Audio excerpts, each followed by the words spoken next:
will be glad to we are. know. By the way, did you like my little naming rights humor there? Yeah, I do like it. I mean, it's it's kind of what it's about. Although that's not what they did today, but I mean, yeah, okay. Okay, we'll get to that in a minute. Herm Edwards, good man. Incredible force of nature. Really fascinating guy. Miracle in the Meadowlands, man. That was the first Eagle team, right? That's autographed by everybody on that team. I love it. So, Wow. Tony, several years ago, we had Herm on I want to say like every Tuesday Neat. for about a 15, 18-minute slot. And so Yeah. he announces in this one visit, he says, I'll be in Nashville tomorrow. And he goes, and George, you will be taking me to dinner. Where are we going? Well, my next door neighbors, Jimmy Kelly's Steakhouse, a long Nashville tradition. We go and he gets into storytelling time. And nobody is a better storyteller than Herm Edwards.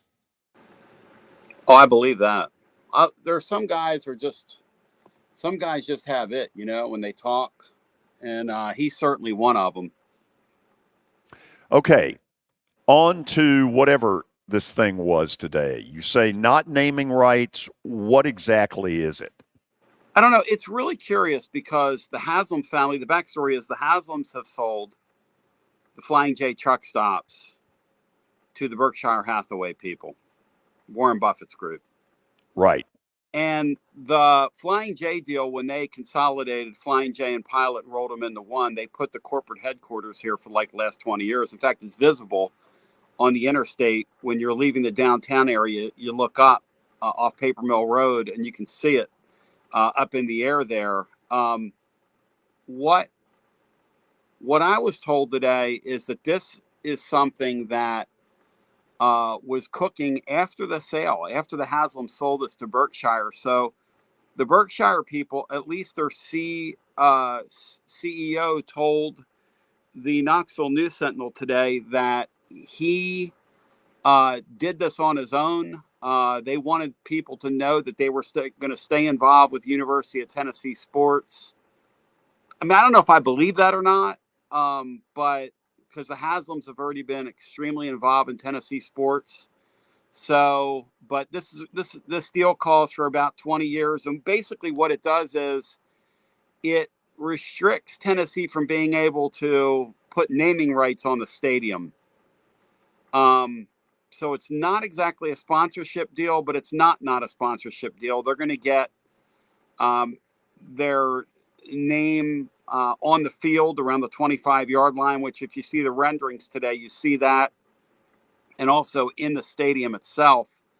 But it's almost a way for them to say, hey, we're still a real corporate partner here in this area. And it's going to be several $1 million. It's a pretty big windfall to UT. The other thing that's been going on, and this is not exactly a this just in, but here goes. Bill Haslam, the former governor of our state, has been kicking the tires for months about trying to decide whether he wants to be the owner of a potential Major League Baseball expansion franchise. He has told people he knows this thing is going to be somewhere in the 2 to 2.5 billion.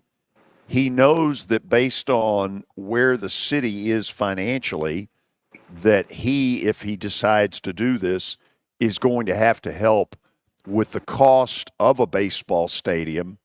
And apparently that must have been one hell of a sale, because it sounds like I need a loan from them. Oh, hey, man, these people are unbelievably. I mean, these people are unbelievably wealthy. Now, around here, they've been pretty philanthropic, with their money, and yes. They haven't hoarded their wealth.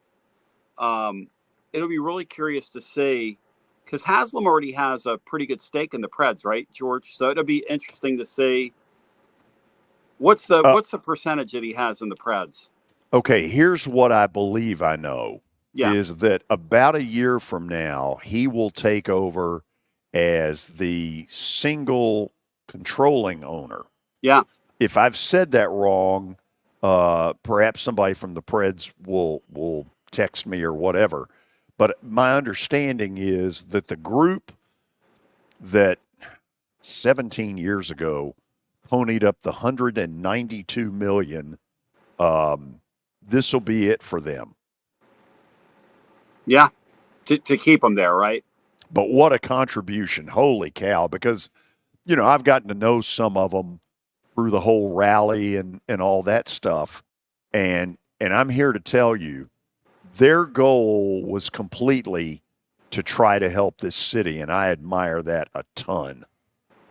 Well, and if you can get those guys, I mean, that's the whole thing. That's what's significant about it with Tennessee, because a lot of people thought that when Mr. Haslam, older Jim, who's in his early to mid 90s, heading toward his mid 90s, right? He played on their national championship team, 70 or so years ago, when he. People thought, that as he ages, and now with Jimmy with his eyes on the Browns, that they wouldn't stay as involved here. I think this is a sign, this pilot thing, even though it happens under Berkshire Hathaway, I think this is a sign that they're going to remain involved in this deal. Now even let's though get that's to allegedly not their money that was committed today. I don't know that I buy that. But anyway. Now that we're into fall camp, getting ready for the season, kind of give me an overview of how you think it's gone so far, the pluses, the minuses. Tennessee has got a real problem at free safety.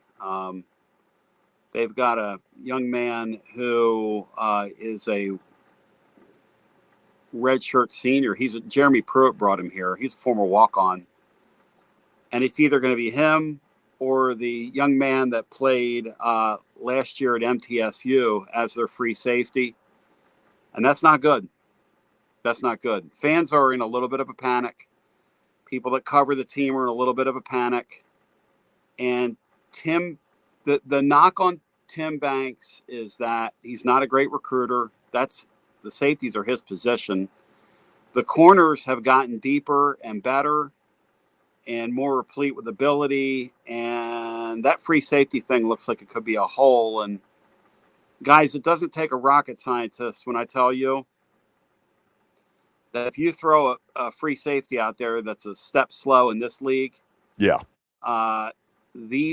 coordinators are going to exploit it, and they're going to have fun with you. The frustration Tennessee's fan base has with Tim Banks is that he has shown the propensity to play veteran players over youth that could be on the higher end in terms of ability.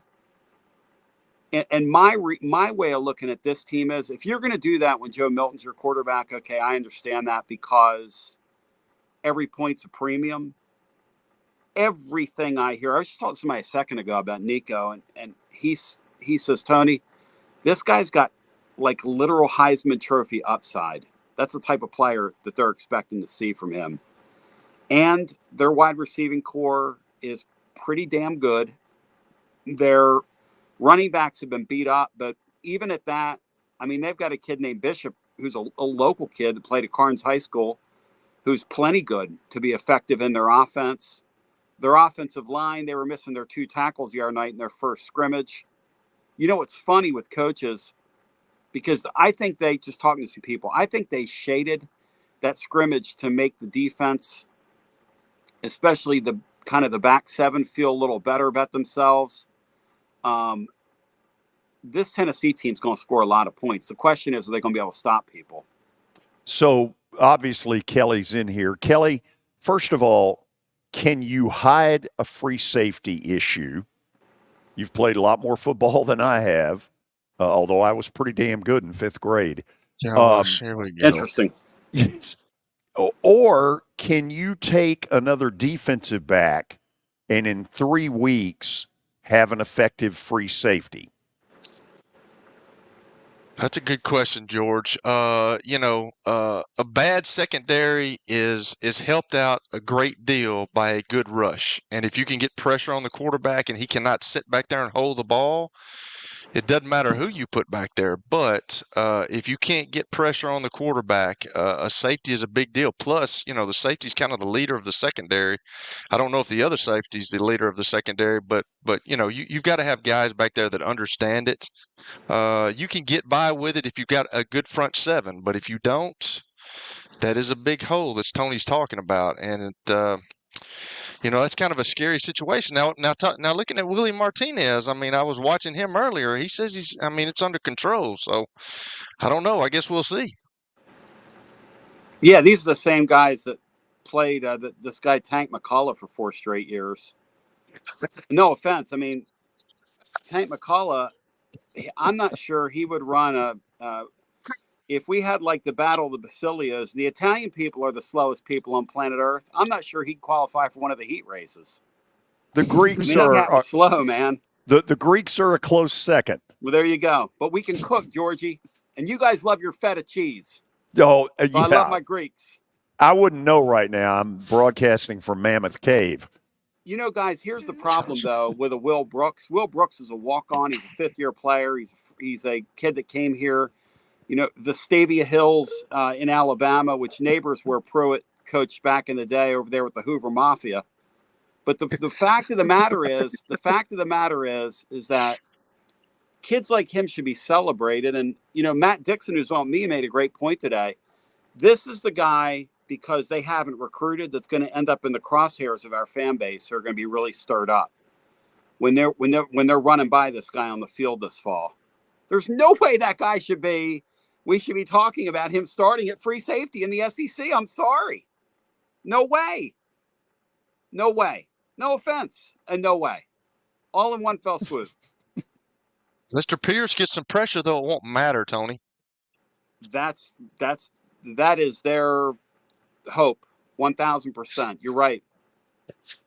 So let me ask you this. Let's go back to the pilot thing. With that, how is that going to be entangled into the NIL? I mean, they've got to be giving something up. Is it not? No, it's not. It's not. Not at all? No, because again, What?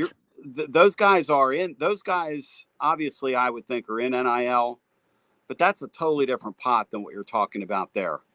Again, I go back to this. If that NCAA ruling goes through, it's $22 million and you have to disperse the money how you're going to disperse it. That's where NIL is eventually heading, at least they hope. In the meantime, these are all different tills. I'm sure those folks, to some way, shape, or form, are helping to fund the collectives over at UT. But no, this is a completely different pot of money. No money for that.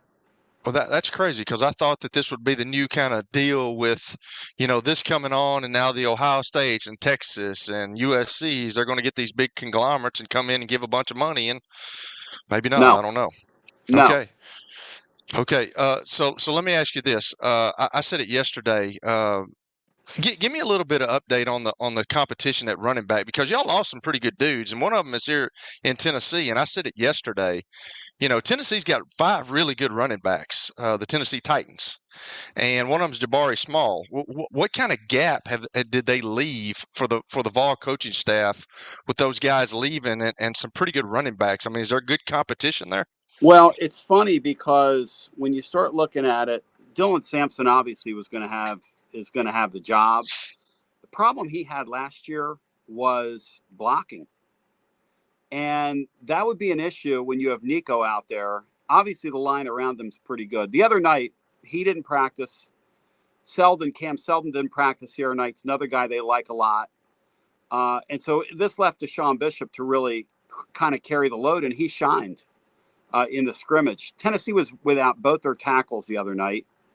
And so it was a night where the defenders lived in the offensive backfield, and Nico had very little time to throw, and they didn't put up the numbers they're used to putting up, which I think is kind of a good thing, Kelly, because there are going to be games in the SEC where you're going to snap the ball and it's going to be like a jailbreak. I mean, there are going to be plays and situations. So I think there are worse things that could happen to a young quarterback in the scrimmage that you turn the pressure up on him a little bit, which is what went on the other night. Okay, Tony, I got one more. So, Yeah. you're high on Nico. Everybody's high on Nico. And, we had a Georgia guy on yesterday. I talked about Carson Beck.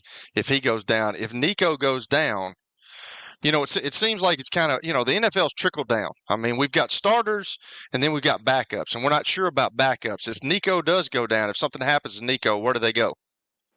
Well, it's a great question. I mean, they either have a walk-on that came here from Central Florida, or they have the Merklinger, who's a freshman, and I would probably think that they would go with the walk-on from Central Florida.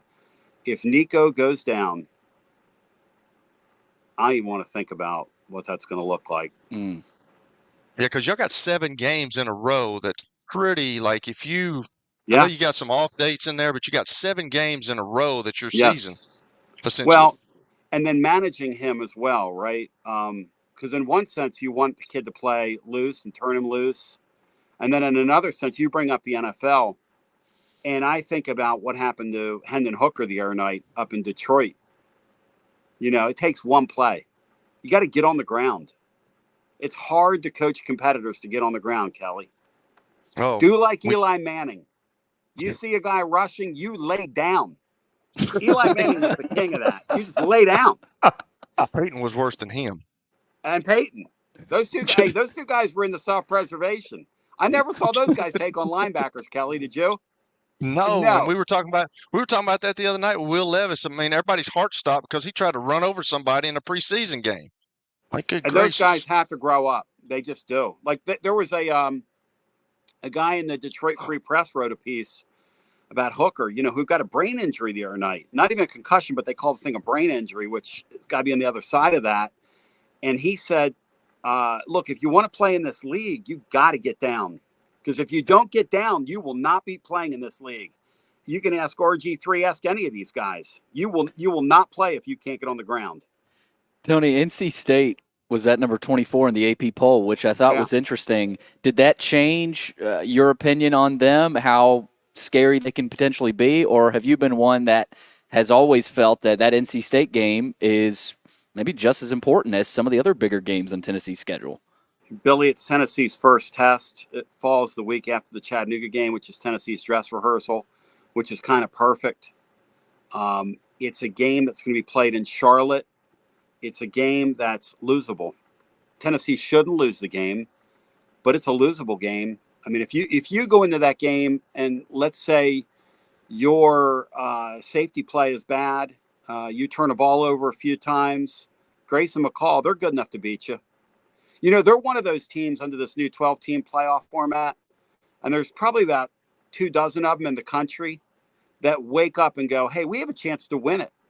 NC State's schedule, guys, they've got Tennessee and Clemson in September and nothing else. If they get by Tennessee and then Clemson a week and a half after Tennessee, look at their schedule. I defy you guys to find a loss on their schedule because maybe North Carolina at the end of the year, maybe, but that's it. They don't play anybody. They don't play Miami. They don't play Florida State. They don't play anybody. Which is why the Tennessee game for NC State is ginormous. And that's what you do now. In this 12-team playoff, George, these intersectional games used to be kind of fun. Now these intersectional games really matter. Guy I was on with today was talking about Notre Dame. And everybody wants to see Notre Dame lose, early in the year. So they play Texas A&M early in the year. So here's a thought for you. If you play Texas A&M early in the year and you're watching that from a Tennessee perspective or an SEC perspective, you want them out of the way. So what if like an A&M beats a Notre Dame, George?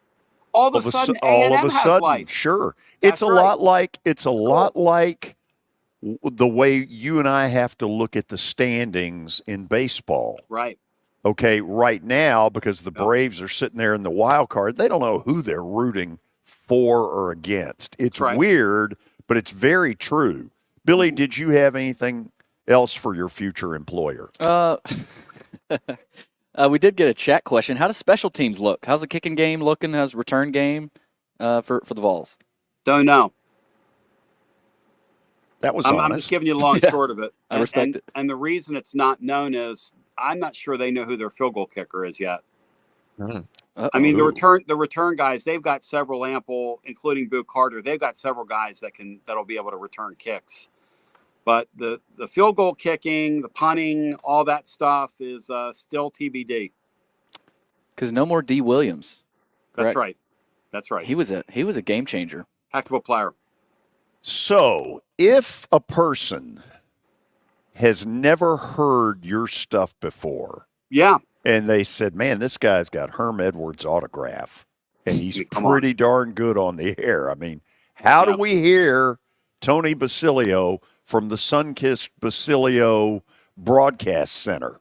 tclub.team. Again, tclub.team. We have a blog up there. We have about 4,000 words up today. We'll have a couple thousand up tomorrow, including some stuff on the playoff and how they're going to do these home venues with the playoff. Some Tennessee basketball stuff tomorrow, a little bit about football as well, in terms of a few granular things. But it's always been fun. And I got to say this. We're getting close to the season. I had an error in my blog today. I said that there was a week 0 Wednesday game like 9 days away from today. I don't even know, George.